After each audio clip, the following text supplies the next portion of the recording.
I'm Marc Cooper for CivilNet, and we're here today to talk about a very important subject, and that's the subject of the justice system in Armenia and what might be done, what could be done to improve it. Our discussion today coincides with a very important international symposium on transitional justice to be held at the American University of Armenia. It actually starts at 1 o'clock on today, Friday. It runs for 3 hours with a number of expert panelists and opening remarks from Prime Minister Nikol Pashinyan. It's co-sponsored by the American University and the Zoryan Institute. I'm really pleased to be joined by one of the expert panelists who's come all the way from the Netherlands to visit us and to speak this afternoon. Welcome Marieke Wierda, who has worked as legal advisor to the Dutch Ministry of Foreign Affairs. She has decades of experience in transitional justice, including with the International Criminal Tribunal for the former Yugoslavia, the UN support mission in Libya and other projects. And just as a matter of clarification, Marieke joins us today not as an official representative of the Dutch government, but as an international law expert. Marieke, thanks for coming all the way from the Netherlands. Thank you. It's a big pleasure to be here in Armenia. Thank you. So let's just start with this fancy word, this fancy phrase, right? Of what does transitional justice mean, as opposed to just the regular old courts of justice? Many people ask this question, and you will see I worked in Libya just after the Arab Spring, and there this term transitional justice caused a lot of confusion, because people say, how is it different from normal justice? Right. Is it softer? Is it temporary? And they start to suspect, is it somehow a more selective breed of justice? So right. Is it political? Is it politicized? But I have to say it's none of these things. Transitional justice should be like full justice, but it takes into account that countries have moments in their history when they do undergo transitions, and these create a window of opportunity that you can use to address legacies of violations. Usually these are human rights violations. And you can use a whole range of methods to address these legacies. Well, the sort of projects you've worked on have, I assume, have been in conjunction with local new governments who are struggling to build a better justice system, or to make some sort of compensation for ones that didn't work before. But there's many models. I mean, we have models like those of South Africa with a Truth and Justice Commission. There was something similar in Chile. But this goes a step farther, doesn't it, than the sort of truth commissions? It does. Sometimes there's the confusion that people tend to think always of South Africa, and they remember, Bishop Tutu and the transition from apartheid, which really got imprinted, I think, or in the public imagination, because it was in fact a miracle that a violence-free transition happened. But in reality, truth commissions are only a small part, in a way, of that puzzle. You can use a truth commission, definitely, but usually there is also the judicial system. You have to think about how you're going to combine those things. And then there are victims, there are reparations, and maybe most importantly, there is also a long-term institutional reform process. Right, because the truth commissions generally, again, you can correct me if I'm wrong, but I gather that the truth commissions are more of a sort of an official investigative clarification of what happened, rather than aimed at long-term judicial reform. Is that correct? Yeah, they tend to be temporary. So they have usually usually they only function for between 3 and 5 years maybe. Yeah. And then they look at a designated period of history. Yeah. Now, the South African one was famous because it granted amnesties. So it asked people to come forward. It said, if you tell the truth about your involvement in political crimes, then we give you an amnesty. Since that, amnesties have not been given so often, and in fact, perpetrators of crimes don't often come to commissions, but instead they create a forum for public debate, and public interest can be very useful, but it should link to a longer term. Well, while not generally comparable, it comes to mind that there's some unique coincidences with Armenia and, say, South Africa. Two completely different situations, two completely different histories. But just as it was sort of miraculous that there was a peaceful transition in South Africa, here it's even more ambiguous in a way. You have a velvet revolution that's legally in power, democratically in power, in minority status, itself in transition, not exactly clarified. And I think globally, Armenia usually is not included in the list of places where there's terrible, horrific injustice. That doesn't mean that there might not be. So where's the connection between the sort of work that you do and what's happening in Armenia? Yeah, that's a very good question, because I think indeed, many countries that have undergone transitional justice have had either a large-scale conflict or war, or they've had really a period of extended authoritarian rule with extensive human rights violations, or in some cases, they've even had both. Right. Armenia is a bit different, I think, from that. I don't know the country well, but it appears to be generally much more peaceful than many of the countries where I've worked. But I think there's still a utility in this concept for Armenia. I'll tell you why. I think at the core of the concept is really this idea of a social contract. So a period of transition allows a country to redefine its social contract. And it allows for people to regain trust in public institutions. And this could be, I think, potentially a useful concept for many, many places, even if there hasn't been widespread human rights violations. There may be other issues in that society which one can use this window of opportunity of political movement to invest in, and to come out, in a sense, with a better society than you had before that. I'm not a scholar on Armenian justice, but it would seem that this is a case where, again, putting it in a global context, there has not been the sort of widespread, horrific or terror-driven sort of human rights violations here on the scale that you've seen in, the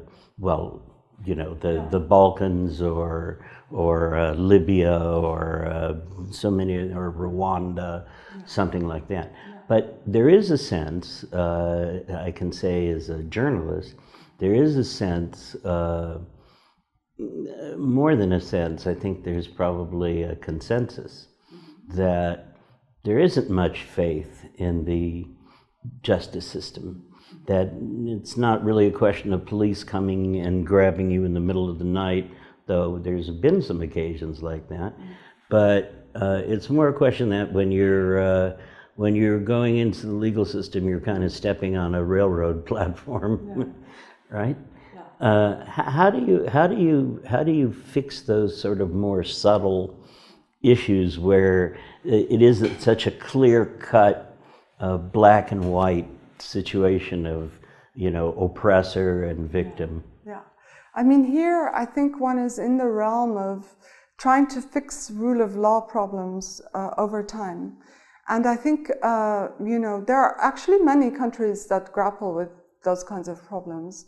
I mean, in my capacity working for the foreign ministry, I was in Ukraine not long ago, for instance, and a partner of ours carried out a study in Ukraine. It showed a very low number of people go to court to resolve their problems. It's only about 5%, or they try to resolve their problems before they get to court, right. Because otherwise they have other kinds of problems, right. That they might face. Right. So here I think two things. One, we have to think a little bit longer term. So we do have to adjust expectations and have to take into account that we're not going to fix everything in the transitional period, because these are longer term issues. But we do have some conventional wisdoms, I think by now, about how to do rule of law intervention in an effective way. For instance, we know it's not about just training judges and training police and, getting better courtrooms. We have to change. Well, that's part of it. It's part of it. But we also have to change the culture often. And it's more difficult. It can be done. There are positive examples, but the conventional thinking now is more that you have to look at these kinds of problems from the citizen's perspective. Right. So instead of necessarily always looking, do you have well-trained judges? Instead of that, you would look at, do people, are they able to access justice? And how do they perceive the justice that they access? Well, in these rather strange times that we live in, both in this part of the world and in Europe, yes. And even in my homeland of the United States, yes. What are some of the positive examples? We search for them and don't always find them. Yeah. But you said there are examples that can be had. What are some of those examples? Yeah. I mean, I think in general, again, I would refer to the field of transitional justice. Yes. I do think we have seen societies that have made tremendous progress, and also that have, in fact, not even come from, a very deep conflict, but managed to maintain peace and start to rebuild the social fabric in those countries. Again, I'm not only thinking of South Africa, but a country even like Colombia, right. More recently, which has experienced, decades long of conflict, and which seemed to be climbing out of it, and which is using not only its court system, but also a truth commission and a variety of different ways to try to come out of that. I think miracles don't happen really in this field. So it's not so much a matter of that, it's more a matter of political will, really. I know that I don't want to be unfair to you. I know that you've just recently arrived in Armenia, and that your expertise is in the general field rather than in Armenia per se. Yeah. But I know that you've also studied, you've prepared yourself for this adventure. Just what are your impressions of the new government, of Pashinyan's government here, view of this? I know he's going to be the opening speaker today, which is good in terms of the prospects of cooperation. But has his allies' previous rhetoric leading up to the revolution, have they addressed this issue? Are they aware of it? I mean, what is your read about where they're at? Because sometimes some of these state actors are very reluctant at the beginning. Sure. I mean, I think, Armenia is not a context I'm very familiar with. What I do think is very encouraging here is that there is such a strong expression of political will to undertake a process of transitional justice. So there seems to be a political willingness to look at some of the difficult questions. At the same time, I think it's very important to really study your options before you choose what is the one that best fits you. And I've seen this in my own experience in the Arab Spring countries. If you look at, anywhere from Egypt, Libya, Tunisia, all of them had also a degree of willingness to address the past, right, and a legacy of dictatorship in many of those countries. But it hasn't worked out that well for many of them. So it's important, I think, to be very well considered in your process, and also to make sure that you have a lot of public support for what you want to do. So in transitional justice in general, the how is more important than the what. So it's more about how you make those choices, how you communicate them to the public, and how you are perceived in doing that. I think those are very, very important. As I mentioned at the beginning of our conversation, there's actually the first big step today, Friday, October 5th, with an international symposium being held at the American University here in Yerevan, where you're going to speak, and where several other experts are going to speak, where the Prime Minister is going to speak, the Deputy Prime Minister is going to speak. Seems like an auspicious start. Just to close out our conversation, without expecting miracles, what can come out of a 3-hour symposium like that of today? What are the realistic expectations? What I hope will come out is a strong sense that Armenia has to forge its own path, and it has to decide on a process that really comes from here, and that's supported by Armenians themselves and seen as necessary. Internationally, there's a lot of experience, but I think the international experience can only serve to inform, and in a sense, it serves to inspire some creativity. So you think, this is interesting, or this model, maybe if we adapt it to our own circumstance, we can use it.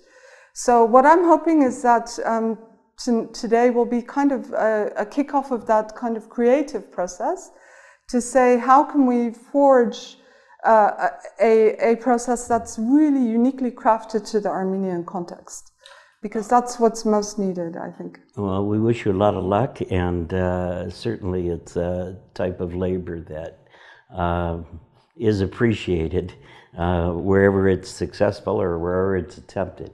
My guest has been Marieke Wierda, and she's a lawyer from Holland and an expert in transitional justice.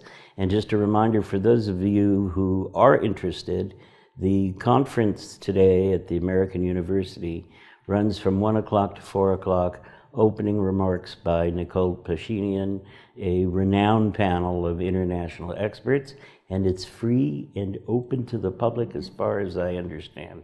So if you get going, you'll get there. Marieke, thanks very much for joining us. Thank you so much. Thank you.